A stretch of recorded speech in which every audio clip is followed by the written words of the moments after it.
O pastor Ilquias, pregando em Josué, capítulo 1, ali, versículo 9, ele falou para termos ânimo.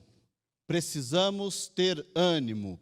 Ele disse assim: nós não podemos nos desanimar, então nós temos que ter ânimo, ânimo, ânimo.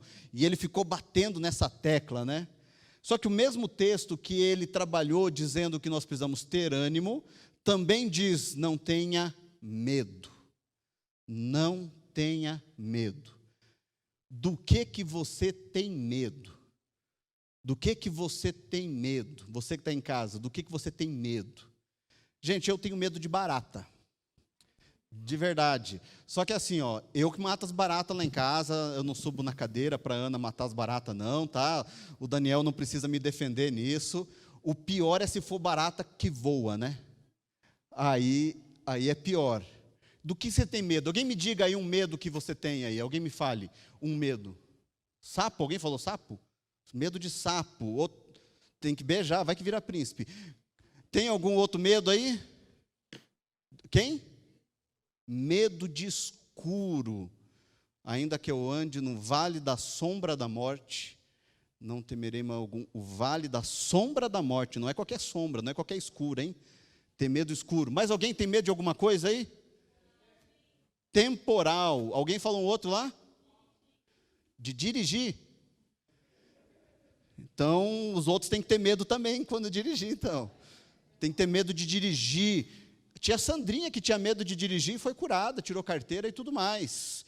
Então, alguns medos, gente, que a gente vai tendo, algumas coisas que vão nos sufocando, do que você tem medo.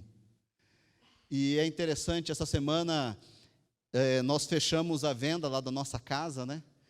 E essa semana nós fomos assinar um contrato de compra e venda dizendo que agora o sobrado não é mais nosso, agora é deles.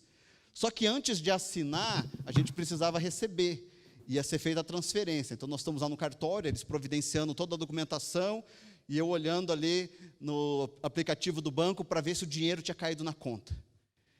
E aí caiu o dinheiro na conta. Aí quando caiu o dinheiro na conta, qual que era o medo? É que o dinheiro sumisse. Aí eu entrei de novo, eu entrei umas 3 vezes, só que eles não sabiam o que eu estava fazendo, né? Eu entrava, olhava, dei um print na tela, porque quando que eu vou ter esse dinheiro de novo na conta, né?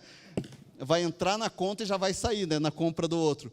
Mas o medo de que não desse certo, o medo de que não acontecesse, e algumas ansiedades, elas vão tomando conta do nosso coração, nesse tempo de pandemia agora.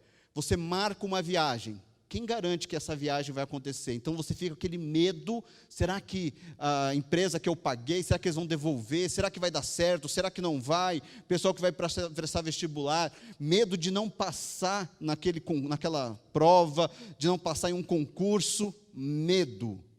Nós precisamos viver sem medo. O texto de Josué, capítulo 1, versículo 9, diz assim: esta é a minha ordem. Olha que interessante, esta é a minha ordem.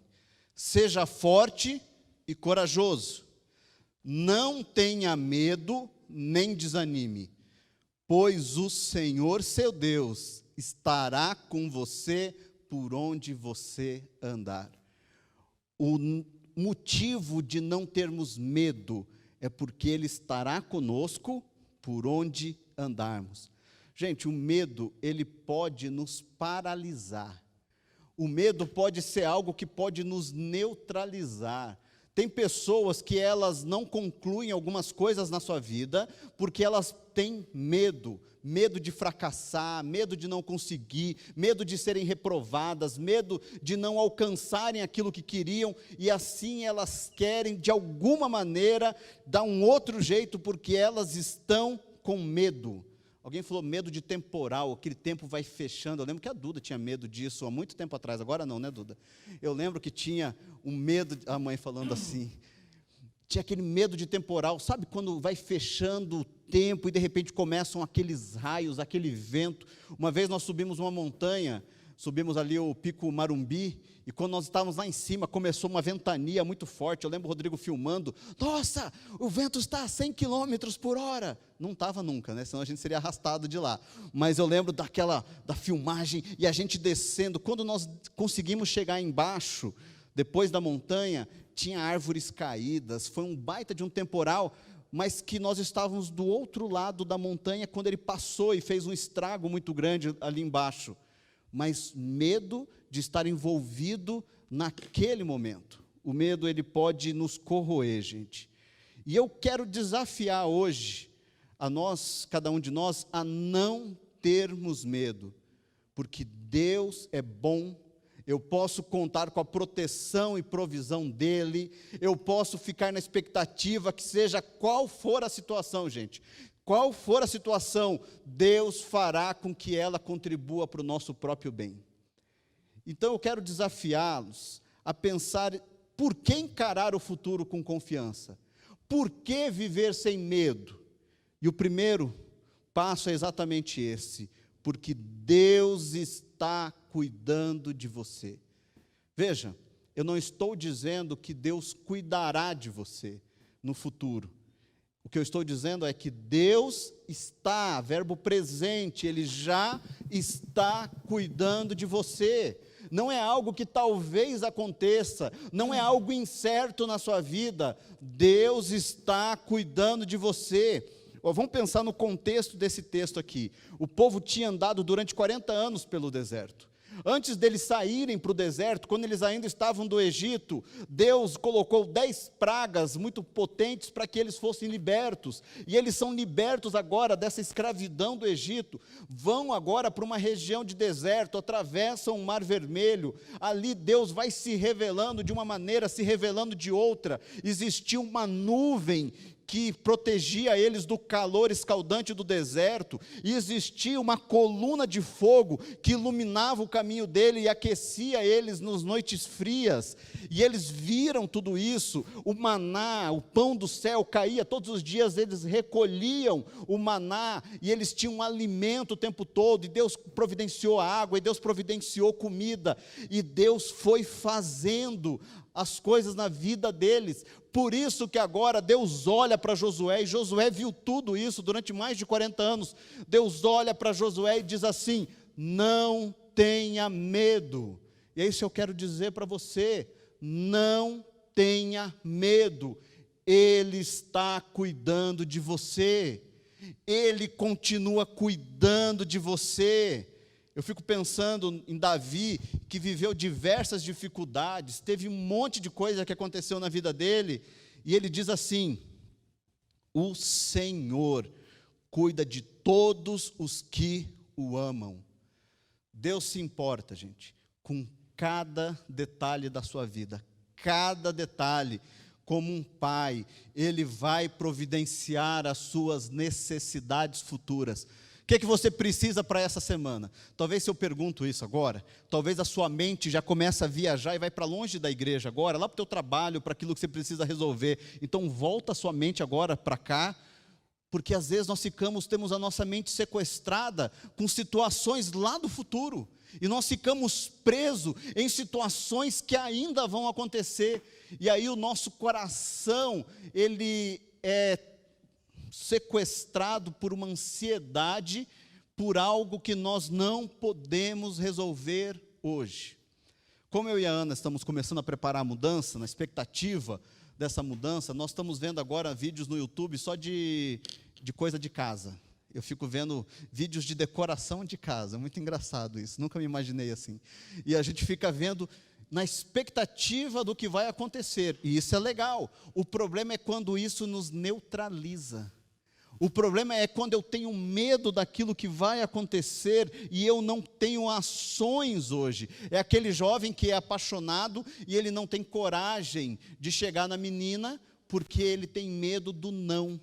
É aquela pessoa que não manda o currículo ou não se inscreve no concurso porque tem medo do que vai acontecer. Lembre-se, Deus está cuidando de você. Mas talvez a gente pense o seguinte: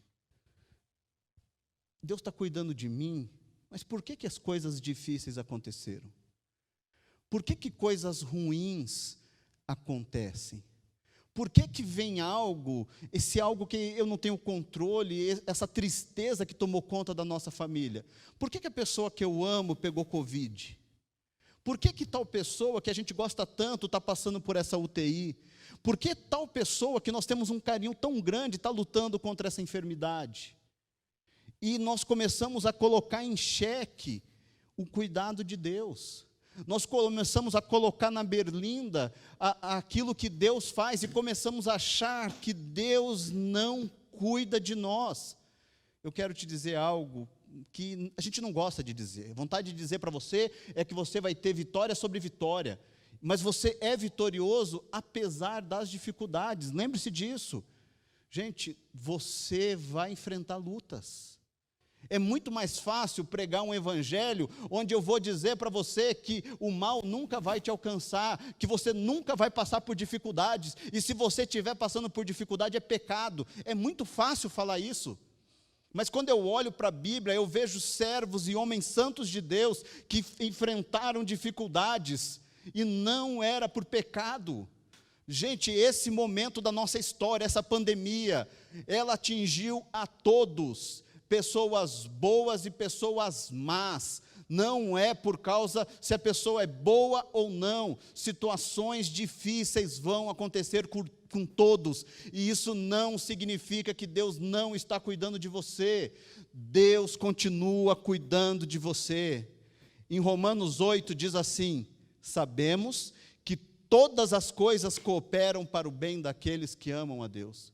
Veja, o texto não está dizendo assim: sabemos que todas as coisas boas cooperam para o bem daqueles que amam a Deus. Não, o texto diz: todas as coisas, boas ou ruins, Deus pode transformar em algo abençoador na sua vida. Deus pode olhar para isso que está acontecendo hoje, que é tão difícil, que você não sabe como lidar com isso, e Deus pode transformar isso em bênção, porque Deus, Ele faz com que todas essas coisas cooperem para o seu bem. O que vai sair de bem dessa pandemia? De verdade? Eu não sei. O que os livros de histórias vão dizer depois? Eu não sei. Mas eu sei, e é aí onde eu me agarro, que Deus está cuidando de mim. Sabe por que eu sei? Porque Deus não é mentiroso. E Ele cumpre as promessas dEle. Ele está conosco. A Bíblia diz que Ele vai estar conosco. Lembra do Salmo 23, que diz: o Senhor é o meu pastor e nada me faltará? O versículo 6 diz assim: certamente que a bondade e a misericórdia me seguirão todos os dias da minha vida, e habitarei na casa do Senhor para todo sempre. Está dizendo que a bondade e a misericórdia vão me seguir, a bondade do Senhor vai seguir você. Não existe dificuldade, dilema, derrota ou desastre na vida de um cristão que, em última análise, não seja usada por Deus para resultar em bem. Eventualmente, Deus fará com que o mal produza algo de favor na sua vida. E Deus, Ele vai usando diversas coisas. Deus, Ele quer proteger você, cuidar de você.